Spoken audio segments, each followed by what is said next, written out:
വടക്കുകിഴക്കൻ സംസ്ഥാനങ്ങളിലെ മഴക്കെടുതിയിൽ ഇതുവരെ 40ഓളം പേർക്ക് ജീവൻ നഷ്ടമായി. അസമിലെ താഴ്ന്ന പ്രദേശങ്ങളെല്ലാം ഇപ്പോഴും വെള്ളത്തിനടിയിലാണ്.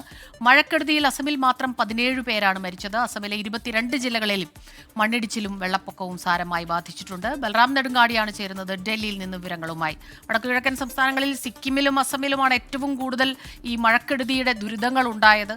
അസമിൽ നിന്നുള്ള വിവരങ്ങൾ എന്തെല്ലാമാണ്?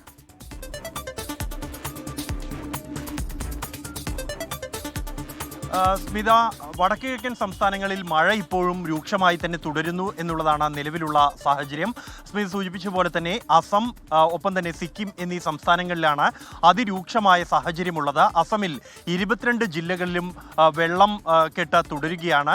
ഏതാണ്ട് 5 ലക്ഷത്തിലേറെ ജനങ്ങൾ ദുരിതത്തിലായിരിക്കുന്നു. നിരവധി പേരെ ഇതിനകം തന്നെ ദുരിതാശ്വാസ ക്യാമ്പുകളിലേക്ക് മാറ്റിയിട്ടുണ്ട്. രക്ഷാപ്രവർത്തനങ്ങൾ ഇപ്പോഴും ഊർജിതമായി തന്നെ പുരോഗമിക്കുകയാണ്. അസമിൽ 17 മരണങ്ങളാണ് ഈ ഒരാഴ്ചയോളമായി നീണ്ടു നിൽക്കുന്ന മഴക്കെടുതിയെ തുടർന്ന് റിപ്പോർട്ട് ചെയ്യപ്പെട്ടിരിക്കുന്നത്. ഇപ്പോഴും പ്രദേശത്ത് പലയിടങ്ങളിലും ഈ മഴക്കെടുതി തുടരുകയാണ്. സംസ്ഥാനത്തെ നദികളെല്ലാം തന്നെ അപകടനിലയ്ക്ക് മുകളിലാണ് ഒഴുകിക്കൊണ്ടിരിക്കുന്നത് എന്നും സാഹചര്യങ്ങൾ കൂടുതൽ സങ്കീർണമാക്കുന്നുണ്ട്.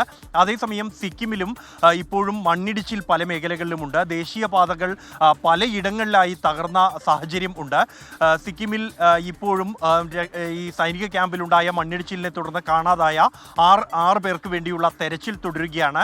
ലക്ഷദ്വീപിൽ നിന്നുള്ള ആന്ത്രോത്ത് ദ്വീപ് സ്വദേശിയായ സൈനികൻ PK സൈനുദ്ദീൻ ഉൾപ്പെടെയുള്ള 6 പേരാണ് മണ്ണിടിച്ചിലിൽ കാണാതായത്. ഇവർക്ക് വേണ്ടി ദേശീയ ദുരന്ത നിവാരണ സേനയുടെ പ്രത്യേക സംഘവും സൈന്യത്തിൻ്റെ സംഘവുമാണ് തെരച്ചിൽ ഇപ്പോഴും നടത്തിക്കൊണ്ടിരിക്കുന്നത്. മേഖലയിൽ ഇപ്പോഴും ഏതാണ്ട് 1000ഓളം വിനോദസഞ്ചാരികൾ കുടുങ്ങിക്കിടപ്പുണ്ട് സിക്കിമിൽ.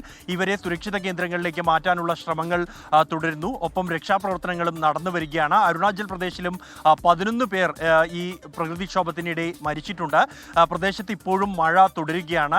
ഈ വടക്കുകിഴക്കൻ സംസ്ഥാനങ്ങളിലെ പ്രധാന വിനോദസഞ്ചാര കേന്ദ്രങ്ങളിലെല്ലാം തന്നെ ഇത്തരത്തിലൊരു മുന്നറിയിപ്പിൻ്റെ പശ്ചാത്തലത്തിൽ ഇപ്പോൾ അടച്ചിട്ടിരിക്കുന്ന ഒരു സാഹചര്യവും നിലവിലുണ്ട്.